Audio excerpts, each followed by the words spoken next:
एक लकड़हारा था जो जंगल के करीब ही रहता था। रोज जंगल में जाता था और कुछ लकड़ियां काट कर ले आता था, उन्हें शहर जाकर बेचता और उसकी जिंदगी कंफर्टेबली आराम से बीत रही थी। रोज की तरह जब वो जंगल में लकड़ियां काटने के लिए गया तो एक दिन उसे वहां राजा और उसके कुछ लोग दिखे। राजा वहां जंगल में शिकार करने आया था और रास्ता भटक गया था। उसने लकड़हारे को बुलाया और उससे पूछा कि क्या तुम मुझे शहर तक ले जाओगे, मैं रास्ता भटक गया हूँ। लकड़हारे ने खुशी खुशी हाँ की और राजा को अपने साथ लेकर चल पड़ा। चलते चलते जब वो जंगल से बाहर निकले और सड़क तक पहुंचे तो राजा ने लकड़हारे का शुक्रिया अदा किया और उससे कहा कि कल तुम मेरे महल में आना, मैं तुम्हें गिफ्ट देना चाहता हूँ क्योंकि तुमने मेरी मदद की, मेरा समय बचाया और इसलिए मेरा भी फर्ज बनता है कि मैं तुम्हारे लिए कुछ करूँ। लकड़हारा खुशी खुशी घर की तरफ चला गया, बहुत खुश हुआ और सोचा कि कल जाऊंगा, राजा हीरे मोती सौगात पता नहीं क्या क्या मुझे देंगे। ऐसे सपने आए उसे पूरी रात कि अब तो बहुत धन मेरे पास आने वाला है और वो सोचते सोचते सो ही नहीं पाया और सुबह हो गई। सुबह जब वो राजा के पास उसके महल में गया तो राजा ने कहा कि मैंने अपने मंत्री को समझा दिया है कि तुम्हें कहाँ लेकर जाना है और तुम्हें क्या दिखाना है और देना है। तुम्हारी जिंदगी बदलने वाली है, बहुत खुशियां आने वाली हैं, खुशबू से भर जाएगी तुम्हारी जिंदगी।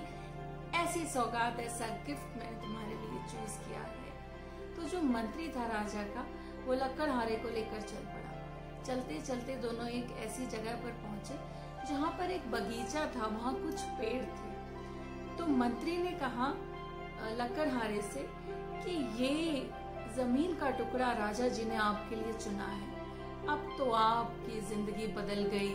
राजा जी ने ये पेड़ और ये लकड़ी का टुकड़ा आपके लिए चुना है, वाह, ये लीजिए, आप इस जमीन के ये कागज हैं और ये जमीन अब आपकी है और ये आपके नाम लिख दी गई है राजा जी की तरफ से। और ऐसा कहकर मंत्री जी वहां से चलते बने।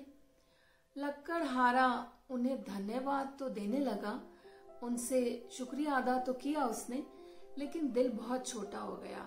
जहां सोने की, अशर्फियों की, सिक्कों की और हीरे जवाहरात की उम्मीद थी, वहां मिला एक जमीन का टुकड़ा और वो भी इतना छोटा सा जिसमें थे गिनती के कुछ पेड़।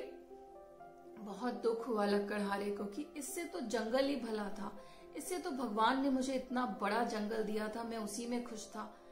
कहाँ मैं ये गिने चुने पेड़ों की लकड़ियों को काटूंगा, इन्हें शहर लेकर जाऊंगा, कुछ ही दिन में ये खत्म हो जाएंगी। मन मार कर उसने लकड़ियां काटनी शुरू की और उन लकड़ियों को काटने लगा, शहर की तरफ ले गया रोज की तरह और उन्हें बेच दिया।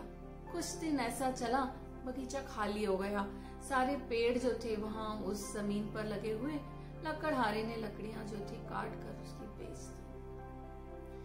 अब काफी दिन बीत गए, लकड़हारा बहुत अफसोस में रहा कि देखो क्या सोचा था राजा से और क्या मिला मुझे।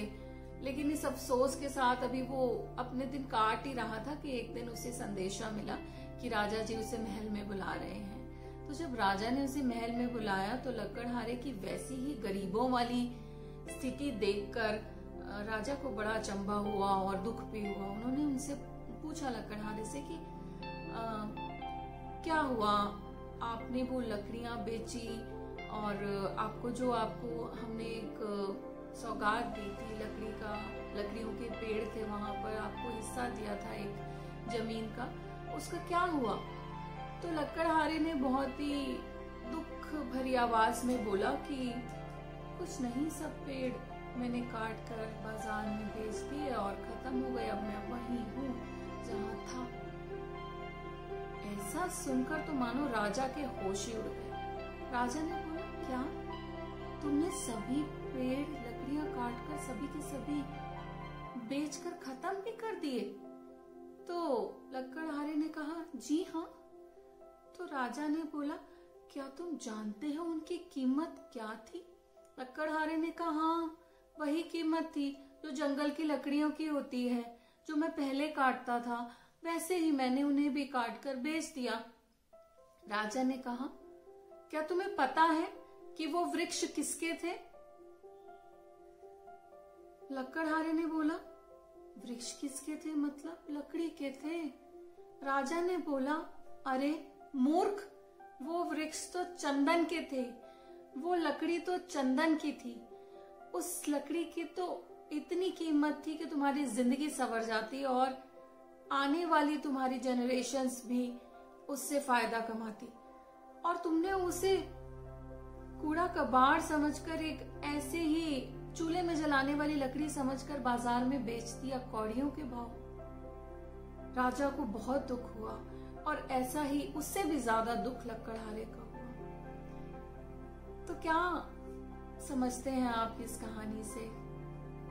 क्या लगता है कि हम क्या सीख ले सकते हैं इससे? मुझे लगता है कि कम्युनिकेशन बहुत क्लियर होना चाहिए।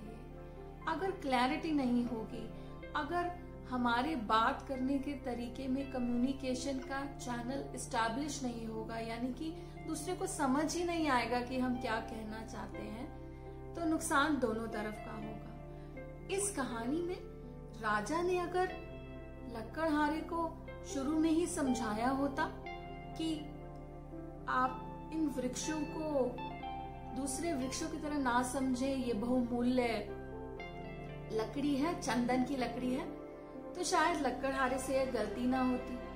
दूसरी गलती लकड़हारे की है कि उसने पूछना ही जरूरी नहीं समझा, जानना ही जरूरी नहीं समझा कि ये वृक्ष है, आखिर कौन से वृक्ष, क्या ये वैसे ही सेम उसी तरीके के वृक्ष हैं जिनकी लकड़ी में जंगल में काटता था, या ये कुछ और है।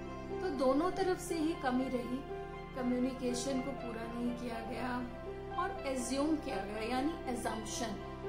और हमारी जिंदगी में ये कम्युनिकेशन का पूरा ना होना और एजम्पशन और जनरलाइजेशन करना ही हमारे लिए बहुत मुश्किलें खड़ी कर देता है। जब हम एज्यूम कर लेते हैं, जैसे कि लकड़हारे ने एज्यूम कर लिया कि ये तो वही लकड़ी है, उसने जनरलाइज कर लिया कि हाँ वही लकड़ी है और मुझे वही करना है जो मैं पहले कर रहा था।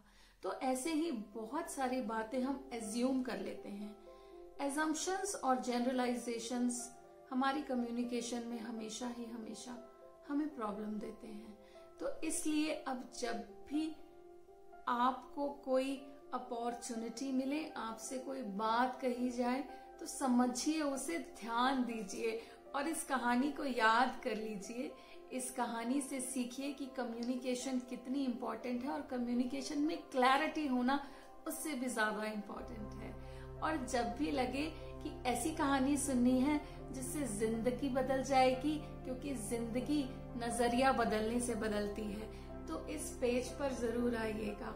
मेरा नाम ज्योति है, मैं एक लाइफ कोच और स्टोरी टेलर हूँ। ऐसी ही इंस्पायरिंग और जिंदगी का नजरिया बदलने वाली कहानियां लेकर आप तक आती रहूंगी।